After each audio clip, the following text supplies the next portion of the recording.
I used to think some things never changed, like the way he always laughed before he finished his own joke, or the way his right eyebrow quirked up every time he didn't believe a word I said. But lately, I've started noticing the things that do change, like the way my chest tightens a little when he leans too close, or how I've started holding my breath when our arms accidentally brush. We were packing up for our annual weekend hike, a tradition we started back in high school, just the two of us, a worn-out trail, and way too many snacks. Nothing fancy, nothing dramatic, just familiar dirt, trees, and silence interrupted by our usual banter. It had always been easy, like slipping into an old hoodie, but this year, it didn't feel the same. This year, I packed extra deodorant and stared way too long at myself in the mirror before he came to pick me up. He was late, as usual, and when his beat-up silver truck finally rolled into my driveway, the passenger window down and music spilling out, my heart gave a stupid little kick. "Dude, I told you we were leaving at 8, I said, trying not to smile as I climbed in. "I brought muffins," he grinned, holding up a brown paper bag like it was an Olympic trophy. "That buys me forgiveness." His name, let's just call him my best friend. The guy who taught me how to parallel park, how to fake confidence at parties, how to cover a cracked heart with dumb humor. We'd known each other since middle school. He was the kind of person who could walk into a room and make everyone feel like they belonged there. And me, I was the quieter one, observant, thoughtful, I guess. I read too much, second-guessed everything, and had a bad habit of pretending I was fine when I wasn't. He didn't know that. I sometimes watched him when he wasn't looking, like when he was tying his shoes, brow furrowed, or when he leaned back laughing, his whole body thrown into it. He didn't know that I memorized the way his voice dipped when he was being serious, or how I could tell when he was genuinely smiling just by the crinkle at the corner of his eyes. And he definitely didn't know that. For the past few months, I'd been falling for him in quiet, agonizing inches. The drive to the trailhead was filled with easy conversation music, jokes, arguments over which snacks were essential. He still hated trail mix with raisins, and a shared sense of calm that only came when it was just us, away from the rest of the world. We pulled into the campsite just before noon. The sky was clear, the air warm, the forest humming with late summer life. Birds chirped above us as we unloaded the car. I watched him from the corner of my eye, his arms flexing as he tugged at the tent poles, his skin kissed by sunlight. He caught me looking once, and I quickly turned away, pretending to be preoccupied with the backpack zippers. "Hey," he said suddenly, tossing a sleeping bag my way. "Still can't believe you haven't upgraded from this old thing." "It works," I shrugged. "Besides, it's not like I go camping without you." He paused for a second, the faintest shift in his expression. "Right, just us, like always." There was something in the way he said it, a softness, a memory, or maybe I imagined it. We started setting up camp, the two of us falling into an easy rhythm tent first, fire pit next, then a shared sandwich on the log we always claimed as our own. The forest wrapped around us like an old song, and yet, beneath the comfort of it all, I felt something buzzing. Not anxiety, not dread, but anticipation, like something was coming. That night, as we sat by the fire, stars blooming above us like spilled salt, I caught him watching me. "What?" I asked, trying to sound casual. He smiled. "You've changed." I blinked. "In what way?" He tilted his head. "You're quieter, different, but not in a bad way." I wanted to ask what he meant. I wanted to tell him that he felt different, too. That I noticed his glances lingering, that sometimes our jokes felt loaded, that his touch on my shoulder made my thoughts stutter. But I just nodded. Maybe we're both changing. And that night, lying a few feet away from him in our small tent, I stared at the nylon ceiling and wondered if he could hear my heart beating over the crickets. Something was shifting. I could feel it, and I didn't know yet if that scared me more or thrilled me. Some people stumble into your life and stay just long enough to leave a mark. But he stitched himself into the fabric of my life so seamlessly that I don't remember a version of myself that didn't know him. We met in 7th grade when he accidentally knocked over my tray in the cafeteria. He bought me a second lunch and said, "Now we're even, if I ever save your life later." I remember laughing, even though I was embarrassed and hungry. From that day on, we were inseparable. Study partners, ride-or-die video game teammates. Each other's default +1 to everything until it wasn't even a question anymore.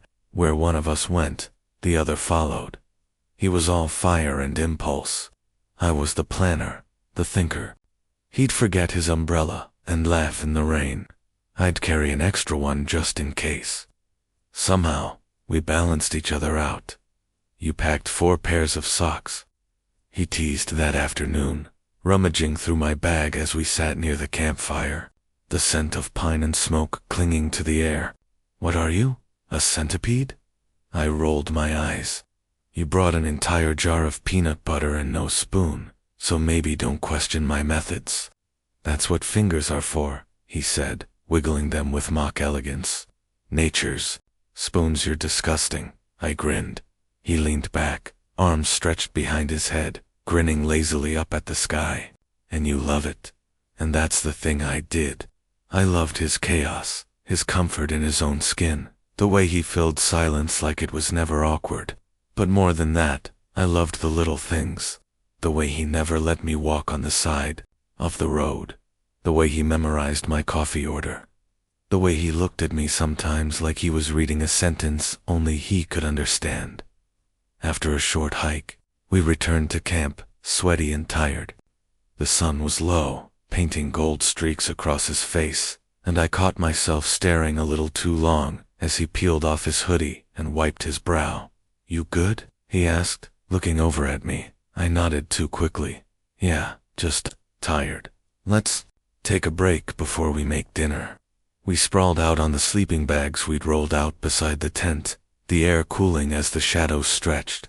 I pulled mine over my chest. He did the same except halfway through. He frowned. "Wait, is this?" He tugged at the fabric. "Dude, you brought my sleeping bag." "What?" I sat up. "No, oh." I laughed, rubbing the back of my neck. "Crap, I think I did." "Then what the hell did I bring?" He unzipped the other roll, revealing a crumpled emergency blanket and an old hoodie. "Oh great. I brought the spare we used like 3 years ago. It's basically a glorified trash bag." "Sorry," I winced. He shrugged, but I could see him piecing something together. "So, we're sharing." I blinked. "I mean, we don't have to." "Nah, it's fine. I've shared worse things with you." He smirked. But there was something almost shy in the way his gaze lingered on me. That evening, we made pasta over the campfire, fumbling with the little stove and laughing when it kept sputtering out. He kept sneaking pieces of dried fruit into my hoodie pocket when he thought I wasn't looking. I retaliated by stuffing gummy worms in his shoes. Our laughter echoed into the trees. It felt like every summer before, and yet, not quite. Later, as the sky deepened into velvet and stars scattered above us, we lay shoulder to shoulder in the shared sleeping bag. It was a tight fit, our legs brushed, his arm pressed lightly against mine. Every time he shifted, I felt it like an echo through my chest. He turned slightly to face me. "Remember that time we tried to hike Bear Ridge and got totally lost?" I chuckled, grateful for the distraction. "We ended up walking 6 miles. In the wrong direction. And you kept insisting we were on the right path." I jabbed his side lightly. "Hey, I was trying to pretend like I knew. You were panicking. I wasn't panicking. I was being realistic." He grinned, and then, after a pause, "That was the first time I ever thought of, I had to get lost with someone forever. I wouldn't mind if it was you." Something fluttered in my chest. I turned to look at him, our faces close in the dim light. His eyes searched mine for a beat too long. Neither of us looked away. The silence between us stretched comfortable, charged. I could feel the heat from his body, the steady rhythm of his breathing. I swallowed hard, suddenly aware of the inches or lack thereof between our lips. He opened his mouth like he was going to say something, but closed it again. His hand twitched where it rested between us. I looked away, afraid I'd fall into something I couldn't climb out of. "Good night," I whispered. There was a pause. Then, night. But he didn't move away, and neither did I. The crickets chirped. A breeze rustled the leaves above, and under the quiet press of stars and sleeping breath, something unsaid curled softly between us fragile and waiting. The next day started like any other camping morning. Stiff backs, sore legs, and a mutual groan at the idea of crawling out of the warm sleeping bag into the early chill. He nudged my side with his foot. "Wanna guess how many bugs tried to make out with my face last night?" "Only the smart ones," I muttered, rubbing my eyes. He laughed, the sound low and easy in the quiet of dawn. I didn't move. I couldn't. Not yet. Our legs were tangled, one of his arms still loosely draped. Over his stomach butt, his hand brushed the edge of my side, too close to feel casual, and I couldn't tell if it was on purpose. Eventually, we forced ourselves out of the cocoon of warmth, brewed gritty instant coffee, and set off on a trail we hadn't taken before. It was longer, winding higher, through thicker trees, and steeper climbs. We didn't talk much. I think we were both pretending we didn't notice how we'd slept too close, how it was getting harder to keep pretending everything felt the same. A few miles in, the trail split. He glanced at the map, then back. "Up, shortcuts that way," he said, pointing toward a narrow path that looked more like a deer trail. I raised an eyebrow. "Are we sure that's a shortcut? Or is this gonna be Bear Ridge all over again?" He smirked. "Where's the fun if we don't almost die?" We took it, of course, because he suggested it, and I would have followed him into a volcano if he smiled like that. It was a mistake. About an hour in, the path narrowed too much. Thorns snagged at our sleeves, and branches slapped against our faces. Then the incline hit sharp, rocky, and not even remotely part of a marked trail. We made it about 20 feet up before his foot slipped, sending us both sliding back in a tangle of limbs, dirt, and shouted curses. We landed in a shallow dip, just wide enough for the two of us. My ankle throbbed instantly. "Shit, you okay?"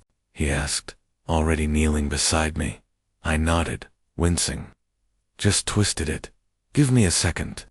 He crouched in front of me, face lined with concern.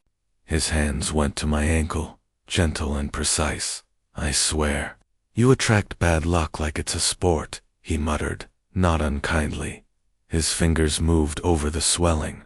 "It's already bruising." "You're the one who said shortcut." "Fine," he said. "Blame the guy trying to add excitement to your boring sock-filled life." I smiled, but it was weak. The pain was spreading up my leg. I leaned back against the rock behind me and exhaled slowly. "We're not getting out of here anytime soon," I muttered. He looked around. "No service either. We'll have to wait a bit. Head back when you can walk. We're stuck for now." And just like that, we were trapped shoulder to shoulder in a cramped patch of earth surrounded by silence, dirt, and tall trees that seemed to lean in like they were listening. He settled beside me, close enough that our thighs touched. I tried to focus on the pain in my ankle instead of the electric buzz under my skin every time he moved. "You're doing that thing again," he said quietly. "What thing?" Staring into space like you're trying not to say something. I turned to him, startled. He smiled a little, but it didn't quite reach his eyes. "You've been weird lately. Quieter, avoiding eye contact, acting like I might explode if you get too close." I swallowed. "I'm not. You are." He nudged my knee gently with his. "Did I do something?" "No, it's not you." I hesitated. "It's me." I instantly regretted the cliché, but he didn't laugh. He just looked at me, waiting. The silence thickened. His hand brushed against mine accidental. "Maybe." But he didn't pull away. I didn't either. I stared at our hands, his pinky barely grazing mine. My thoughts spiraled. Say it. Just say it. Tell him. Tell him you think about him too much. That sleeping next to him makes your heart stutter. That you can't pretend anymore. But I couldn't. Because what if he didn't feel it? What if I ruined everything? I've just had a lot on my mind, I finally said. He tilted his head, studying me. You sure that's all? I nodded, even though it felt like lying. Another long pause. Then he leaned back against the rock, arms crossed behind his head. I think about stuff too, he said casually, like we were discussing the weather, like how things change, how people change. My breath caught. And sometimes I wonder, he added, still not looking at me, what would happen if we stopped pretending we didn't notice? My stomach dropped.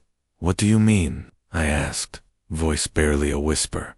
He turned his head, his gaze locking on mine, and I saw Itra, unguarded, something burning quietly just behind his eyes. He reached out and brushed a bit of dirt off my cheek. His fingers lingered. Too long, I mean, he said slowly. You're not the only one who's been weird lately. That was all he said. And it was everything. We sat there, silence blooming around us like a fragile promise. His touch stayed warm on my skin long after his hand dropped back into his lap. I didn't know what to say, so I said nothing. But when he shifted a little closer, I didn't move away. When his knee pressed into mine again, I pressed back. The tension wasn't loud, it wasn't dramatic. It was quiet, lingering, soft as a held breath. And in that tiny pocket of forest, with my ankles swollen and the sun dipping lower behind the trees, I realized that maybe we weren't just stuck in a ditch. Maybe we were exactly where we needed to be. We didn't talk much after that moment in the hollow, at least, not about it. We made our way back to the trail, me hobbling with his arms slung under mine. Steady and Warman set up a makeshift resting spot under a slope of trees where the afternoon light was just beginning to stretch into gold. The pain in my ankle dulled to a throb, but my thoughts refused to settle. What did he mean? You're not the only one who's been weird lately. He knew, or he was close, closer than I'd ever let anyone get. And still, I hadn't said anything. That evening, we didn't build a fire. We sat in the last of the day's light, eating crackers and trail mix like it was a 5-star dinner, our legs stretched out, shoulders bumping occasionally as we shifted to get comfortable. It wasn't cold, but I felt a chill under my skin, maybe, or that ache you feel when something inside you is trying to break free. He kept glancing at me, catching my eye, then looking away. I did the same. Every time our arms touched, it was like my body lit up with static. Every pause in our conversation felt loaded, like we were teetering on the edge of a sentence neither of us had the courage to say. Remember the summer after high school? He said suddenly, voice soft. I nodded. The lake trip. He smiled. Yeah, you got so sunburned you had to wear your hoodie for 3 days straight. You dared me to jump off that stupid cliff, I said, laughing. You looked terrified. I was terrified, but you did it anyway. I turned toward him. Because you were watching. He stilled. The words hung there, suspended in the twilight. I hadn't meant to say them, not like that. But once they were out, I couldn't pull them back. His gaze met mine. His voice lowered. You know, I've never stopped thinking about that day. My breath caught. Not because of the jump, he added. Because of the way you looked at me after. Like I meant something more than just a dare, or a joke. Like I was important. You are important, I said quietly. He smiled, but it faltered quickly. I think you've known how I feel for a while. My heart stuttered. How do you feel? He rubbed the back of his neck. Like I've been falling in slow motion for the past year, maybe longer. And every time I looked at you, I wondered if you were falling too, or just watching me hit the ground. There it was, no riddles, no jokes, just him, unfiltered, honest. I didn't answer right away. I couldn't. My throat tightened, and I felt the weight of every missed chance, every moment I'd bitten my tongue, every time I'd looked away to protect what we had. Too scared to risk losing it for what we might have. I think I've been falling too, I whispered. He exhaled, like he'd been holding his breath for months. The silence that followed didn't feel empty. It felt full, like the space between us was brimming with everything we'd never said. I didn't want to ruin this, I confessed. Us. You're my best friend. You're everything. And I thought if I told you, if I admitted how I feel, it would change everything. His voice was gentle. It already has. I looked down at my hands. I didn't know if you felt the same. You're so confident. You flirt with everyone. I thought I was just... You're not just anything to me, he said, cutting me off. You've never been. I looked up, and he was watching me again, really watching me. His eyes weren't teasing or playful this time. They were steady, unguarded, and they pulled me in, like gravity. Do you still think about the cliff? I asked, my voice barely above a whisper. Every time I look at you. He reached for my hand slowly, like he was afraid I'd pull away. But I didn't. Our fingers, brushed tentative at first, then threaded together with quiet certainty. My chest tightened. The moments stretched fragile, sacred hours. I'm scared, I admitted. Me too. I don't know how to do this. We'll figure it out. Another pause. The trees rustled around us. A soft exhale from the world. The last light of day slipped through the leaves and fell across his face. His thumb brushed over mine slow, grounding. Can I? He began, then stopped. I leaned in, just enough that he didn't have to finish the sentence. Our lips met, hesitant, searching, the kind of kiss that asks a question rather than answers one. His hand came up to my jaw, fingers brushing the side of my neck. I melted into it, into him, into the truth that had been blooming in the quiet spaces between us for years. When we pulled back, we didn't speak. We didn't need to. Everything had changed, but for the first time, it didn't feel like something to be afraid of. It felt right. We stayed like that for a long time, our foreheads resting together, our hands still laced. The sky darkened above us, stars beginning to blink into view. I don't want this to be a one-time thing, I said, quietly. I don't want to wake up tomorrow and pretend nothing happened. We won't, he replied. This isn't some heat-of-the-moment mistake. This is real. I nodded, eyes stinging. Yeah, it is. He squeezed my hand. And it's ours. I didn't sleep much that night. Not because I was uncomfortable at anything. I was too comfortable. His arm was draped over my waist, our legs tangled inside the sleeping bag that barely fit us both. His breath warmed the back of my neck, steady and slow, like an anchor in a sea of change. It felt surreal. This was the same sleeping bag where I used to lie awake silently crushing on him while he snored beside me, oblivious. The same quiet forest where I used to dream about the impossible. Now, his hand was resting over my heart like it belonged there. Morning came in pieces, birds first, then sunlight sneaking between the tent flaps. I stirred, and his grip instinctively tightened around me. You awake? I asked, my voice still rough from sleep. MMH, he murmured into my shoulder. But don't move yet, I'm too comfortable. I smiled into the pillow of his arm. We should get up. My ankles, probably the size of a melon. He groaned and pulled me tighter. Fine, but just so you know, this is your fault. You said all those emotionally vulnerable things, and then kissed me. Now I'm clingy. I laughed, turning slightly so I could see his face. You kissed me, remember? Details. He shrugged. I blacked out from overwhelming feelings. I couldn't help it. I leaned forward and kissed the tip of his nose. It felt absurdly soft, intimate, and terrifying in the best way. He grinned. Okay, that's illegal. You can't just do that and expect me to function. Function later. Help me hobble to the car now. We packed up slowly, mostly because I couldn't do much without his help. He was annoyingly good at it, efficient, humming under his breath, throwing me amused glances whenever I tried to lift something and immediately gave up.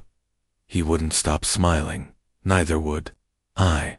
Once everything was loaded into his truck and we were back on the road, the mood shifted.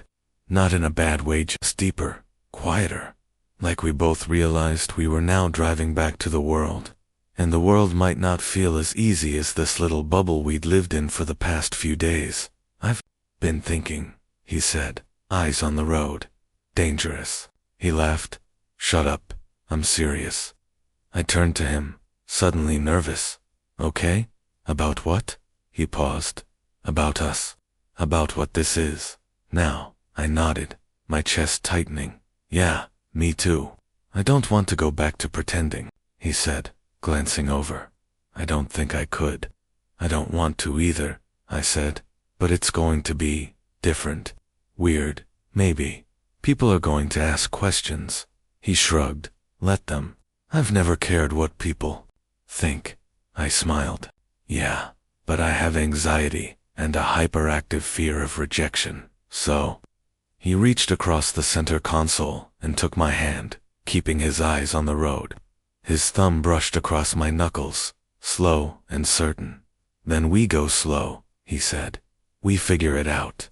No pressure. No pretending, either. I looked at our hands, his tanned skin against mine, strong fingers laced with my restless ones. I never thought something so simple could make me feel so safe. You're really bad at subtle romance, I said. He smirked. Please. I'm incredible at subtle romance. Last night. That was peak romantic tension. We're practically a slow burn novel. I rolled my eyes. We've been a slow burn novel since junior year. And now we're in the kissing chapter. He winked. The best part. The radio hummed quietly in the background as we drove, our fingers still interlocked. It felt easier than I expected. No forced conversations, no awkward silences. Just us, like always. Only more, and yet, I felt that shift again. The kind that doesn't undo what you had, expands it. I keep thinking this is some kind of dream, I admitted.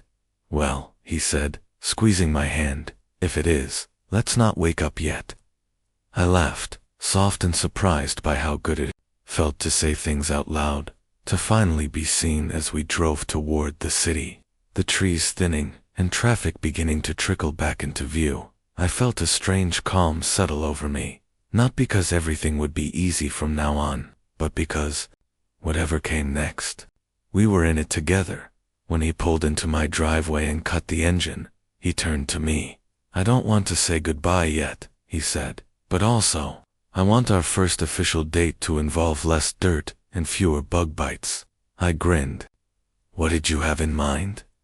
He leaned forward, eyes warm. Dinner, real clothes. Something that ends with me kissing you on a real doorstep instead of in a tent. I nodded, heart beating a little faster. Sounds perfect. He leaned in and kissed me soft, slow, like punctuation at the end of a sentence we'd spent years writing. And this time, when he pulled away, I didn't feel nervous. I felt ready. 1 week later, he was late again. Some things never changed. I stood outside the quiet restaurant in jeans and a button down. He once dared me to wear back in college because he said I looked almost dateable in it. I'd rolled my eyes back then, but I wore it tonight anyway, just in case he remembered. And when he finally jogged up, slightly out of breath, shirt untucked and grinning like an idiot, I swear, the moment he saw me, he stopped. He actually stopped.